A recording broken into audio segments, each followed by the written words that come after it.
Really excited about the progress we've made at Mission Valley and for the stadium, reaching another milestone this week as we get ready to make our first stadia pour on the east side of the stadium. We'll be pouring a structural beam there this week, and that'll allow us starting next week to start pouring actual stadia on that east side of the stadium. So really excited about the progress we're making as we work towards our goal of September of 2022. Great, appreciate that. We'll open up for questions. And we'll start with Lee Hamilton. Hey, Derek, thanks for doing this. Have there been any surprises? I'm not saying you found a pot of gold buried somewhere in the corner of the old stadium, but as you've torn it down, surprises, complications, things of that nature. Can you kind of walk us through what you've seen, what the construction guys have experienced? You know, we've been very fortunate, even with a really dry February, that we've had an opportunity to really stay on schedule. I would like to say it's a lot of planning went into that, and on our part, and we have a really impressive team with Clark Construction. Gensler is our architect, and all of our subcontractors. No one on the board ever expected a worldwide pandemic, but I think we've all adapted very well and done a really good job of keeping this thing moving forward. So, Lee, I'd tell you at this point, I just don't, knock on wood, that nothing to this point, and we've been fortunate with the weather. No pot of gold. No pot of gold yet. When you tear facilities down, like Balboa Stadium way back in the day, with the home of the old AFL Chargers, they try to save something as a monument for remembrance. Are you going to do anything with whatever's left, the scoreboard or the stanchions up top? Is there anything you're going to add to the new stadium as a memento from the old stadium?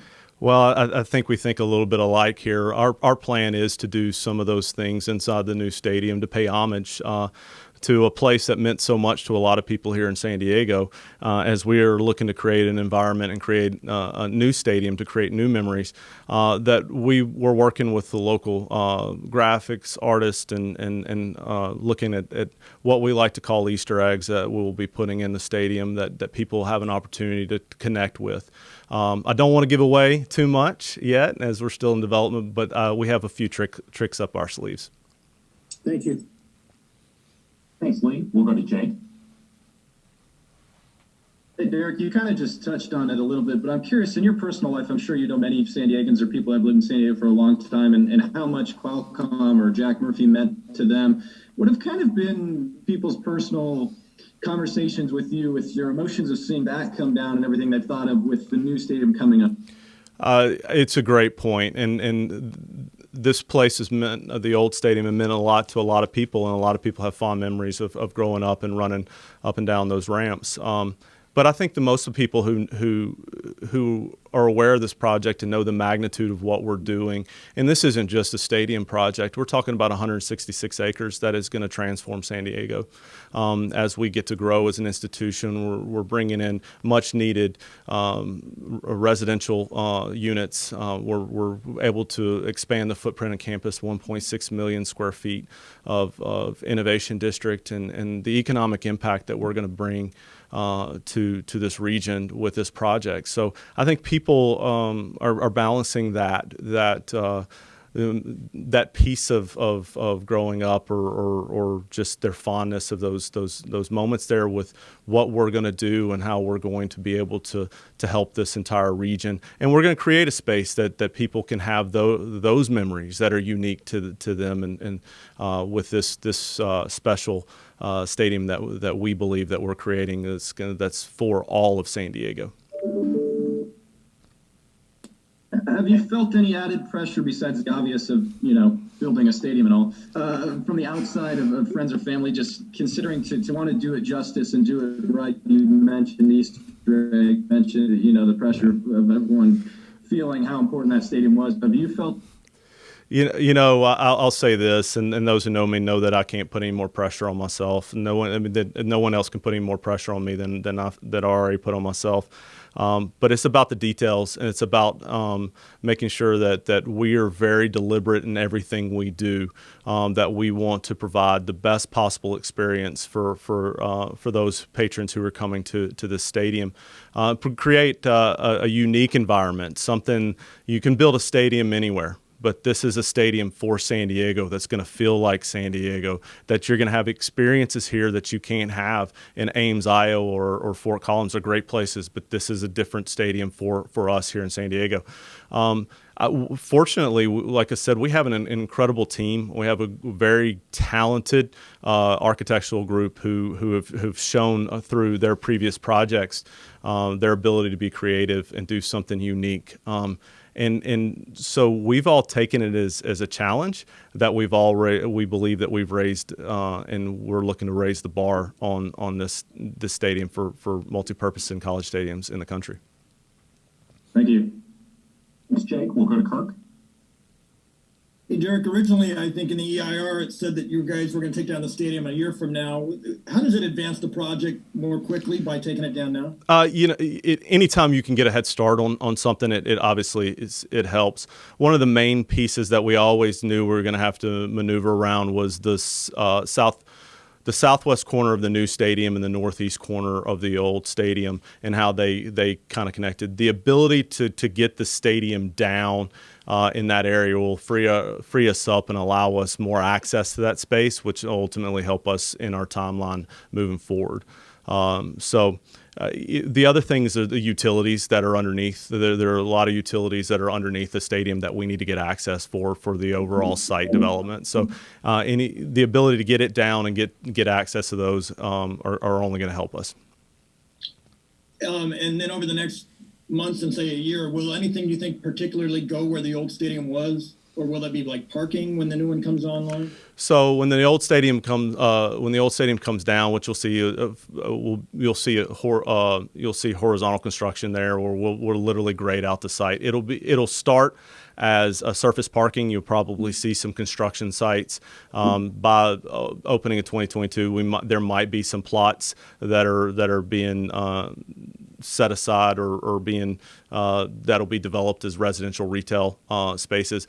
You could see some of those starting as we start opening day. You could see those as we continue to move along. But for the most part, you'll see surface parking there, only as temporary as buildings start to get built on that piece of property. And then on the eastern side, you mentioned there's going to be a pour this week. Over the next month or two, what else can we see in the new site that's of particular note? So a couple of things that everybody's seen. The west side of the stadium's coming up very nicely. We've actually started pouring elevated deck, which will be the lower suite level, which is the second level above the event level. We'll continue to start. We'll be pouring next week another pour there. You'll start to see we poured the foundation for the field walls last week. We'll start to form the field walls on the east side of the stadium next week, and then the following week we'll start to pour those field walls as well. You'll start to see the stadia come through on the north and the east side, March through May. Then we'll get into June and July. You'll start to see the south and the west come on board. And then when we get into April, you'll start to see structural steel happen.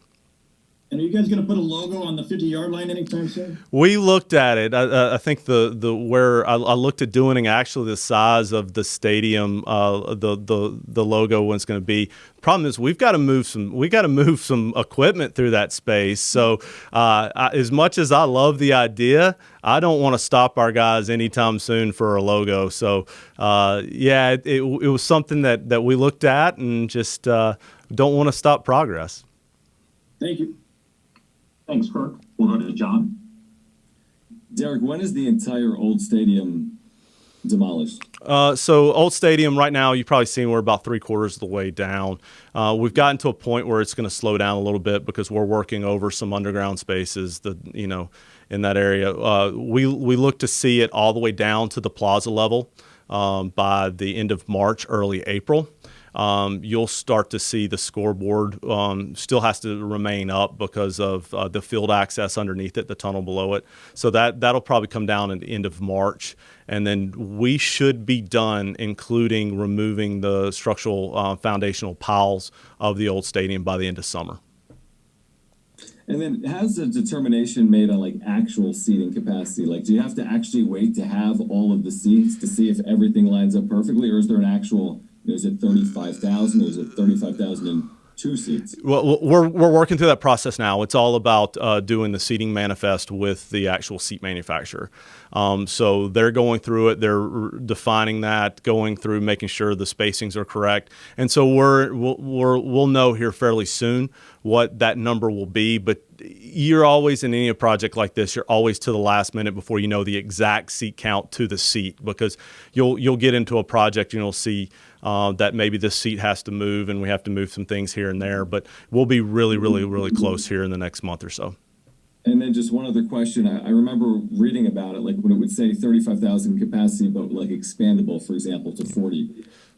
Can you explain that process? Like, how would that occur? And is that something that the stadium is on track to be able to do? It is. It is on track. It's something that we spent a lot of time working on, actually laying it out what those temporary seating solutions would be in both the north end and the south end, taking it even to the point where if you've seen the model or if you've seen renderings, you've seen there are palm trees in the south. Those palm trees are actually in containers that we can disconnect the irrigation and move those out so that we can come in and put temporary seating. So very thoughtful in our approach. We made sure that we looked at what our points of sale is going to be like for 40,000 and 35,000, what our restroom count's going to be.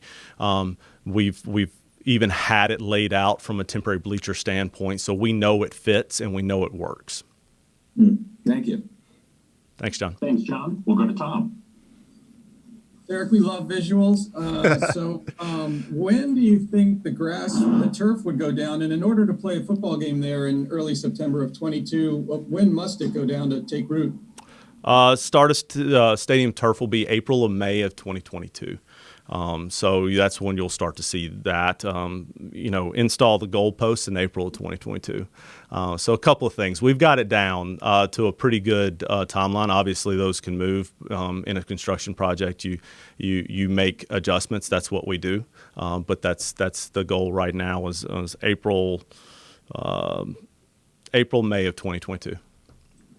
And this may be a question for Mike, but I was able to go through the preview center a few months ago. Quite a good experience. Who is invited now to the preview center? Who can go through it, and what would you like people to know about it? I can take it, Mike. Anyone can make an appointment. Reach out. We're excited to get people through there. We want people to see what we're doing. I appreciate the compliment about the Experience Center. I think we did a first-class job with that. The team here putting that together and creating an opportunity for people to kind of get an idea and a sense of what we're going to do. And all I can say about that is that if people like the Experience Center, they're going to love the new stadium. Thank you. Thanks. And anyone who wants additional information on that can go to aztecstadium.com. They can sign up there, and there's a lot of details on how you can get to see the Experience Center. We'll go back to Lee. A follow-up on a parking question. How many surface spaces will you have by the time you get to opening night in 2022? And does the change at the university is discussing the parking structure, or that's way down the road, or is that an immediate thing? So a couple of questions. I mean, to answer this, a couple of questions there. First is parking will evolve over the course of the project. By opening day, we think we'll be close to 7,000 parking spaces on site.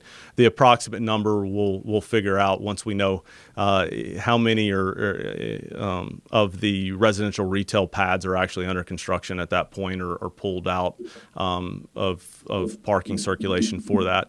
The second question you have is we've had some dialogue, and we're just diving into the new setup for parking. for the Innovation District. We know that that is a major part of our experience and our fans' experience, and not only the people who'll be utilizing that space on a day-to-day function. So there could be some changes as far as structural, but we know what the end goal needs to be and the number of parking spaces there. So that still needs to be developed and to determine exactly how we're gonna approach that. And what's been the biggest challenge in doing this for the last 6 months? What's been the biggest trouble spot? Well, you're only giving me 6 months to go back. I think that makes it a little easier on the answer. The biggest challenge, I've heard somebody tell me this once before, and it rings true for me in any of the project, is you just don't stop. You never stop. Right. Every project, every major project is going to have hurdles. It's going to have opportunities for it to stall or fail. You just keep putting your head forward. You believe in what you're doing, and you just keep moving. I believe that is a big part of what we're doing. The biggest risk we had was getting out of the ground and getting and doing the. We put in our stone columns. We did our ground stabilization. Getting through that was a big moment for us and a big milestone, and allows us to be on the pace that we are currently. Okay, thank you. Thanks. We'll go to Paul. You mentioned a couple of the similarly sized stadiums, Ames, Iowa, the one in Colorado State. I don't know if it's too technical, but could you take us into a little bit of how you are designing this to be specific to San Diego and unique to the university? You know, J.D. Wicker, when he brought me here, one of the things he said, it was kind of an arbitrary formula, but we took it to heart as a design team, is that he wanted the stadium to be 60% stadium and 40% unique to San Diego. And what he meant by that is every stadium has to have stands and seats and concessions and restrooms. But how do we make it unique to San Diego? And we were able to take advantage of the climate here, really looking at open air spaces, making sure that we're utilizing native plants, making sure that we're taking advantage of the architecture that's here. And we didn't want to be on the nose and just do stuff to be cheeky. We really wanted to look at it and say, how do we make this feel like San Diego? San Diego is a community of communities. It's made up of a bunch of neighborhoods, and we wanted the areas and the concourses to feel that way. And we think we did that without being cheesy, but being authentic to San Diego. We also were able to take advantage of a really large footprint that ultimately will allow us to expand, but to create a park-like feel in the concourse and to be really experiential in our approach to the stadium. And then in a recent interview, you said that May 2023 for concerts and things of that nature. Well, sorry. No. I was asking why the gap between September to May and what needed to happen in between. Well, the full context of that was that we will do everything we can to try to put a concert in earlier. Outdoor concert seasons run usually May through September. And when we open in September 2022, will be the tail end of outdoor concert season. The one beautiful thing about San Diego is we have an opportunity to do concerts outside of that window because of our weather. But that was what I was referencing is that the end of outdoor season would end in September 2022, which means that there might be a possibility that we'd have to wait till May of 2023 when outdoor season starts. Again, but that doesn't mean we're not going to do everything in our power to get concerts in earlier. Thank you. Thanks, Paul. We'll go back to Kirk. Derek, when you get to September of 2022 and you have the grand opening, will there be anything else on the property like the River Park or anything that's in progress or about ready to open that people could enjoy as well? The River Park will be kind of lagging a little bit behind the opening of the stadium, but the Trolley Plaza that's getting some updates will be open as well. You'll start to see obviously streets and infrastructure for the overall site. So come 2023, start of football season 2023, you'll probably start to see some of those other areas really opening it up. But that's where we are at this point. And then, do you guys plan any kind of warm-up event, so before the actual football game, you kind of have a run-through? Absolutely. We're going to work through it from TCO to the opening of the stadium. We'll work within whatever we can do to try to do some soft opening stuff, smaller stuff, allow us to warm up some of those areas on concessions and premium and all those others. So those details haven't been worked out, but those are very beneficial to having a smooth opening day. If you guys could have an Eagles concert, I'd be good with that. I'll put it on the list.